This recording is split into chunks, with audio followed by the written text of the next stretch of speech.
My name is Helen James Hart, and I'm the director of Lion King, St. Martin. RF Hart Tribute Foundation is the foundation where we cater for kids musically, dancing, acting, and we form together, we come together as a group of kids and young adults to put musicals together. And in this situation, in this case, and today, and this coming weekend, we're going to have The Lion King, St. Martin. Now, how did you come about in making a live produce of The Lion King? Because you heard about the movie and things like that. Give us an insight of exactly what the performance is really about. Lion King is a cartoon. In cartoon form is how I saw Lion King first, since my kids were small. And of course, when a mother has kids, she grows up with the kids. So I've seen many cartoons before, and as the years come along, they turned Lion King into a movie with live voices, and still a cartoon, but with live voices. And now this year they modernized it even more with our famous singer Beyonce. And when I saw the movie, I was like, wow, we bring St. Martin Lion King in 2019, and the new Lion King also comes along with Beyonce in 2019. So what a nice coincidence. It wasn't planned that way. But I bought the script online, and I read about it since about 2 years ago.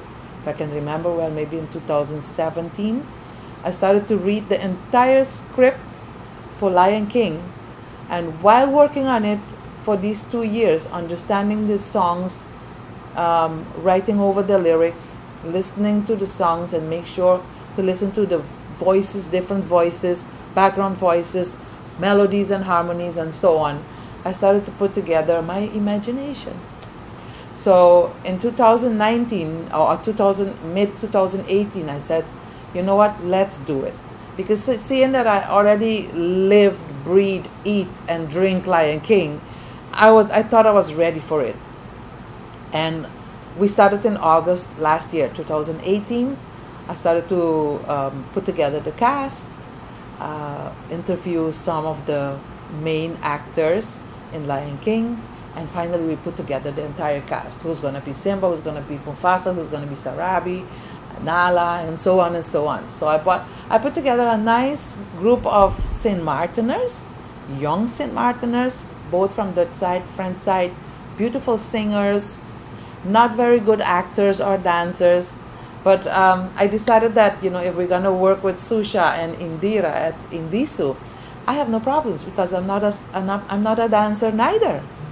I'm a singer and an actor.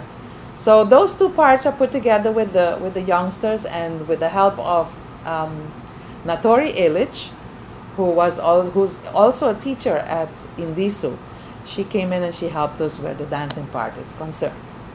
And all these wonderful teachers and helpers and cast that didn't really trust themselves in the beginning, we made dancers, actors, and singers out of them. And that's how we bring into you Lion King, St. Martin. Now this weekend you're going to have once again Yes. The Lion King, and it's going to be September 14 and 15. Correct. Tell us exactly what's going to be coming out in this show. Well, we had it in Port Plaisance in June, and the show was sold out both days. The beautiful part of it was the costumes, and right after the shows, I was like, people are asking me, is this it? Are you going to repeat? Yes, no. I didn't know at the time, but coming to think of it, I said, why put aside all these beautiful costumes? Why not use them again and again and again? Because Lion King, this is a 3-year production. Why do it just one weekend and done with it? No, these children of St. Martin, they are great, they are good, they have become the dancers and the actors that they never thought they they would, because there were a lot of shy ones in between, and they came a long way. So why just one weekend and done? No, I'm pretty sure when I asked them, do you guys want to do this again? And every single one said yes. So that's how we decided to do it again in September, and maybe again, possibly in the beginning of next year, repeat it again.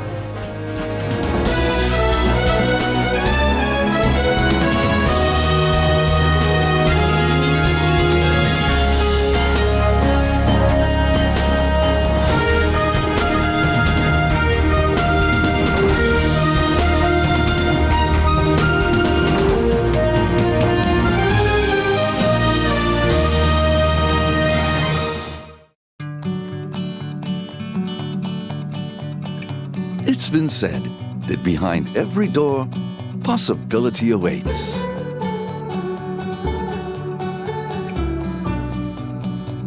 How much possibility depends on which door you open first. Every day, we help our customers discover the possibilities in their lives. It all starts with a conversation. Scotiabank. Discover what's possible. GEBE has been faithfully serving the communities of St. Martin, powering your home and our economy. Come rain or shine, our qualified team of professionals are working hard 24 hours a day to provide you and your family with safe, reliable electricity and water. We use the latest technologies and test our products daily to maintain the highest international standards. Our friendly staff is always there to assist you, whether in person, over the phone, or online. We are committed to constantly improving our products and services, making them more efficient, effective, and environmentally friendly to serve you better today and our next generation of clients tomorrow. GEBE, powering a brighter future. Our friend Megawati is here with tips to save you energy. 1. Turn your airco temperature up. 2. Use a ceiling fan instead. 3. Buy energy-saving products. Save some green with NVGEBE.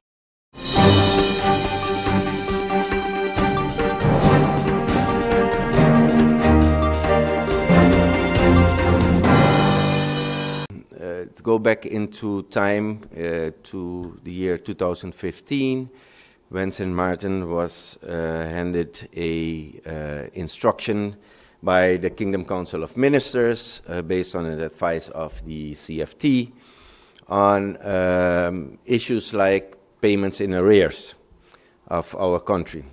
As we know, there is an enormous problem, and for years, we didn't make any significant progress in mitigating that issue. In the instruction, it was particularly mentioned debts that we have towards SZV, APS, TLM, GBE, and so we had to do something about it. When I came in as Minister of Finance, one of the first things I mentioned, and I shared with you, the people of St. Martin, is that this ministry, this minister, will pay attention to that and handle it.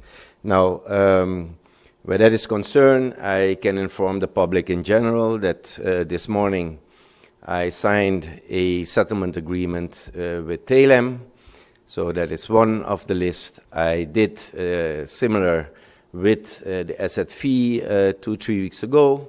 The GB was done before the summer. What actually remains is APS, and APS, from the 40 million that we had outstanding, we managed to cut it to 20 million. So we're moving ahead. So for this government, definite an achievement that we complied and that we came with solutions to salvage some of the arrears. But if you look at the amounts, it's a major issue, because SZV, we are talking about, 91 million. TLM, if I'm not mistaken, somewhere around 28, 29 million. So these are significant amounts that this government still need to pay up. Because of the excellent work of my team as well, we managed to get a reduction of 5 million from TLM, In case of GBE, where we thought that we owed GB, it kind of worked out in the way that GB owes us a little bit, but quite affordable for them as well. The deal that we made then, gave them a better financial starting position in this fiscal year of 2019. So we're on our way where that is concerned. Secondly, I can also inform the public in general that the plans that we had for the improvement and strengthening of our public finances and our tax department reforms, we are ready also to start those projects. In our meetings that we had with the Netherlands last week in The Hague, the Prime Minister and myself, we came to a conclusion on the financing protocols on that. Just to make sure this financing is not under conditions, what a lot of people might think, there are going to be umpteen conditions again. This will be just normal, it's a normal financing, and we are working out the details right now. But my team is ready to move. We have plans that we can start as of tomorrow, but we are fine-tuning right now. Where the airport is concerned, and I believe that the Prime Minister will go into that a little bit as well, we are close to signing those agreements as well. So all in all, it's not all cumbersome, in Dutch they say komkommertijd, but this government is moving the right direction, and we are strengthening the apparatus as we promised when we took up office. And these are the announcements that I have for you right now, and I'm ready to take any questions that you might have. Thank you very much.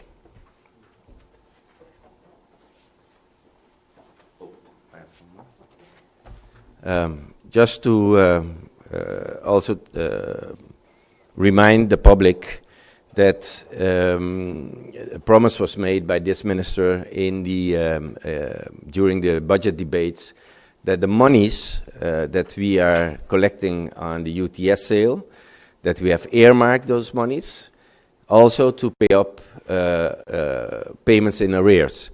One of those is to pay up the debts partially to TALEM, and also to earmark monies for the payback or the back pay for the police officers. So we are committed to that, and that's exactly what we are going to do. We don't make no false promise.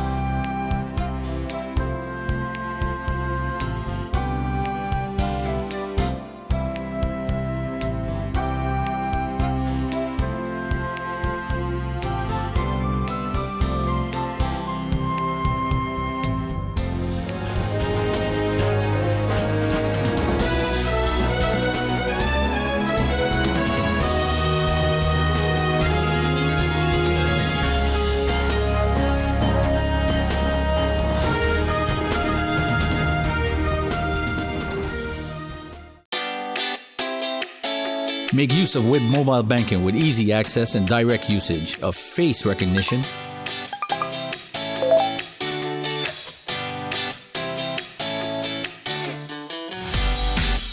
PIN code,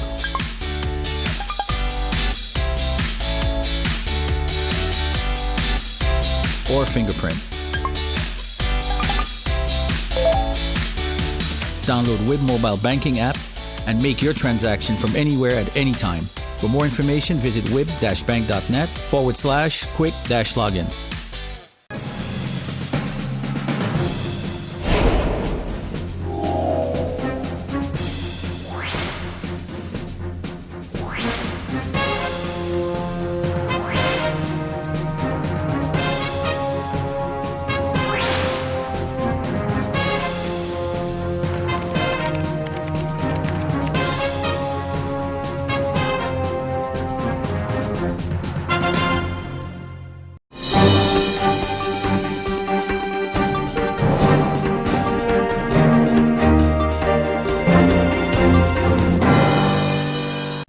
I'm very much troubled, and our organization is challenging that, the whole organization of the administrative services, because we noticed over the last 2 weeks that the president of the collectivity, Mr. Gibbs, have proceeded with the nomination or the hiring of some experts, most of them prefects, coming out of France to occupy key cabinet positions. One would serve as the general manager, which we call it DGS, Directeur Général des Services. One would be his director of the cabinet, in other words, his secretary general. And then he's also hired another chief of operations. And these are important positions, and not to mention the fact that there's still a director, well paid, who's stationed in France. So we are concerned about the cost. And for small territory with a small budget like St. Martin, how can you justify that such luxury of having so many professionals involved in your cabinet? Because there is no guarantee that in terms of efficiency that they would do a better job. The amount of them hired would do a better job.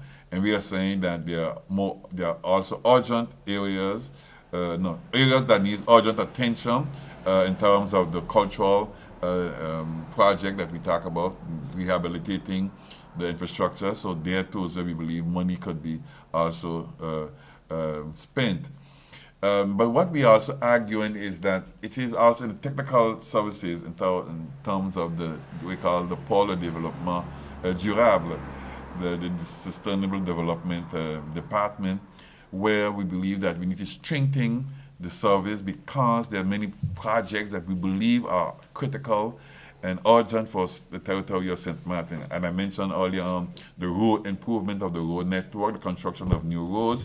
We talked about the need to construct a senior citizen home. We also mentioned the fact that the bibliothèque, the mediathèque has to be renovated. We also mentioned the fact that there is need to reconstruct urgently a stadium, a football stadium in the country. But it doesn't seem that there are sufficient technicians in this service to grapple or to deal with all of these projects, get them out of the pipeline. And another final project that is of key importance in terms of revitalizing the economy of the country is the construction of a pier in Gallows Bay to receive a smaller size cruise ship to the country.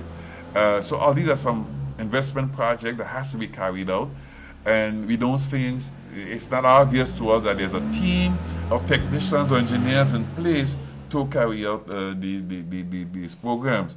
So we are calling the President's attention to these situations with the hope that he would make the necessary adjustments in terms of making sure that he have the right people in the right position to work on these urgent matters. I want to take this opportunity on behalf of the MJP to condemn firmly the attitude of the prefect, not the prefect, of the prosecutor on St. Martin, who had the audacity to go on radio before a press conference and say that in his reasoning it is not normal that we have, in terms of our responsibility, our competence, the dossier of or the responsibility for urban development, we call urbanism in French. He feels that we are not worthy of such responsibility because we are not handling it well. This is a colonialist approach to St. Martin. He is ignoring the fact that we have an organic law under which we are governed, inspired by the Article 74 of the French Constitution, which gives us a certain level of political autonomy with certain administrative services at our disposition. So how dare he to make such a colonialist statement? And I didn't sense a response from President Gibbs to this statement, but on behalf of our organization, let it be known that we strongly condemned this behavior, and we are strongly arguing that any functionary, any state representative or head of the director of a service or the public prosecutor coming to St. Martin, he must first and foremost understand that he has to treat the people of this country with dignity and respect. And that is why I respond in this way, so that let him know that all of us are not sleeping ducks, and all of us will not just take his statement for granted and let it go by. Well, there's one politician, part of a movement called Moving for Justice and Prosperity, who will have the courage to stand up and say, your behavior is unacceptable.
To judging.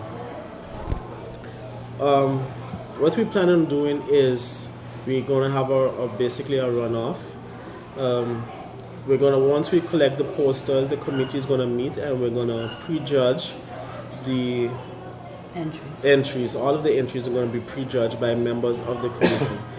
Then various artists are gonna come in. We have a set amount of judges that are gonna come in during the weekend, and then they're gonna choose the final three. Once the final three is chosen, we will then, the first place, which is going to be announced on the 28th of October, will go on towards district. Correct? The district. District level. Yeah. Now we have the acceptable art mediums.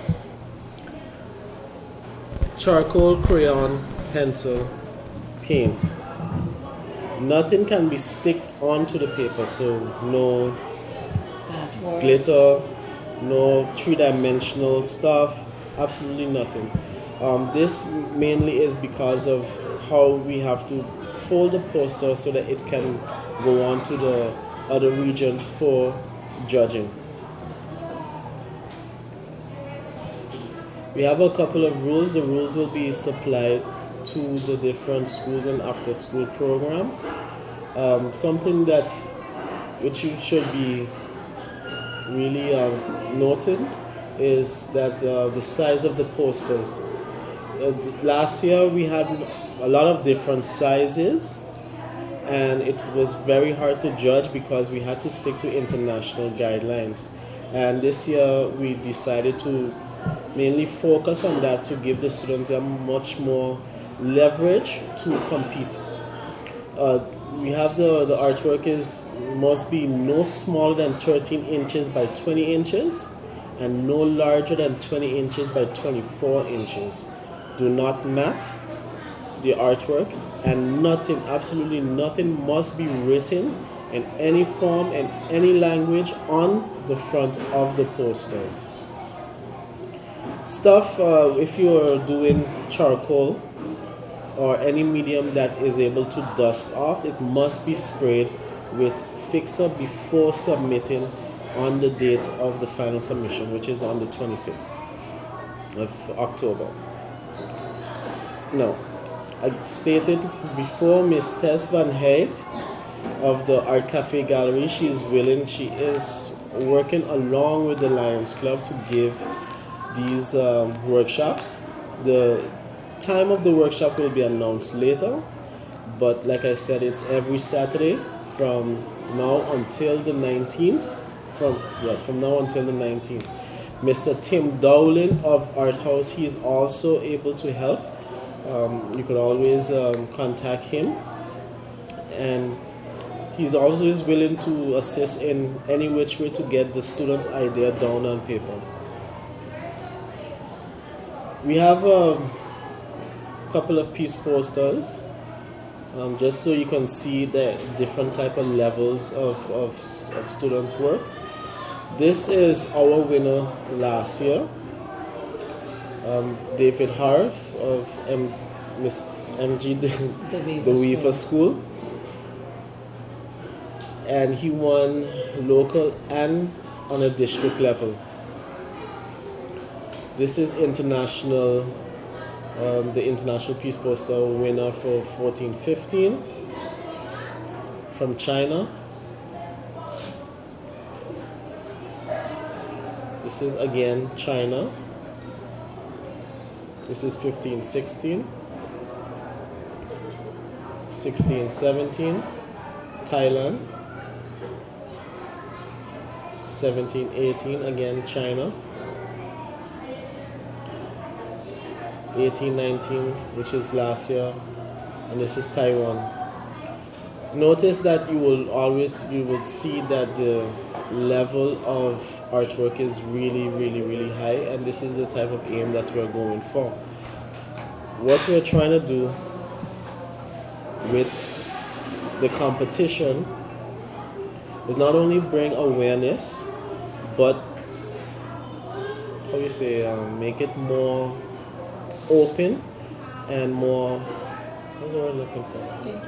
Interesting for students to basically bring their talent out, to not only showcase their talent. That's what we're trying to do with this competition and future competitions that we're going to do.